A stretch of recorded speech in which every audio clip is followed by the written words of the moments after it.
ब्यान हेबो फेसबुक और इंस्टाग्राम। 4 डिसेम्बर रु बंद घोषणा कला मेटा।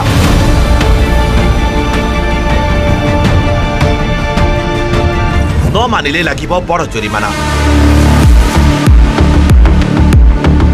सोशल मीडिया सबुठारु लोकप्रिय प्लाटफर्म हेउची फेसबुक एवं इंस्टाग्राम।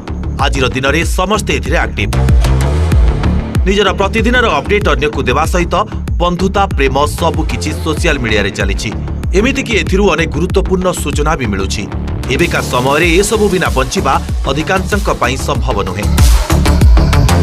किंतु जदि आपनक सोशल मीडिया अकाउंट डिलीट कर दिया जाए तेबे कोन करिवे? हाँ आज्ञा, सरकारी नियम अनुसार आसंता डिसेम्बर 4 तारिख रु बैन होइजिबो फेसबुक और इंस्टाग्राम अकाउंट। तेबे यह नियम ऑस्ट्रेलिया रे 16 वर्ष रु कम बयसर शिशु मानक पई लागू करा जायछि। एनै फेसबुक और इंस्टाग्राम रो पेरेंट कंपनी मेटा सूचना दैछि।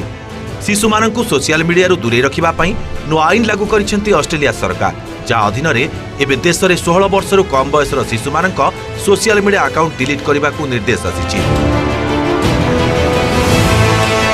10 डिसेम्बर रु ऑस्ट्रेलिया रे शिशु माने फेसबुक, इंस्टाग्राम, टिकटॉक आउ चलाई परिबे नाही। जदि मेटा डेडलाइन भितर अकाउंट गुडी को डिलीट न करे तेबे ताकू 49.5 मिलियन ऑस्ट्रेलियन डॉलर बा प्राय 283 कोटी टंका जोरिमाना देबाकू पड़िबो। सरकारी तथ्य अनुसार ऑस्ट्रेलिया रे प्राय 3,50,000 जन 13 रु 15 वर्ष बयसर इंस्टाग्राम यूजर्स एवं प्राय 1,50,000 जन फेसबुक यूजर्स अछंती। युवपीढ़ी सोशल मीडिया रे माती निजर गुरुत्वपूर्ण समय नष्ट करुछंती आउ सांग माने ओ समुदाय ठारू विच्छिन्न रहउछंती। तेणु ई सोशल मीडिया आईन सरकार द्वारा प्रणयन करा जायछि। तेबे एपरि आईन भारत में आसिबा दरकार कि नाही कमेंट रे निश्चित जणांतु। Bureau report OTV.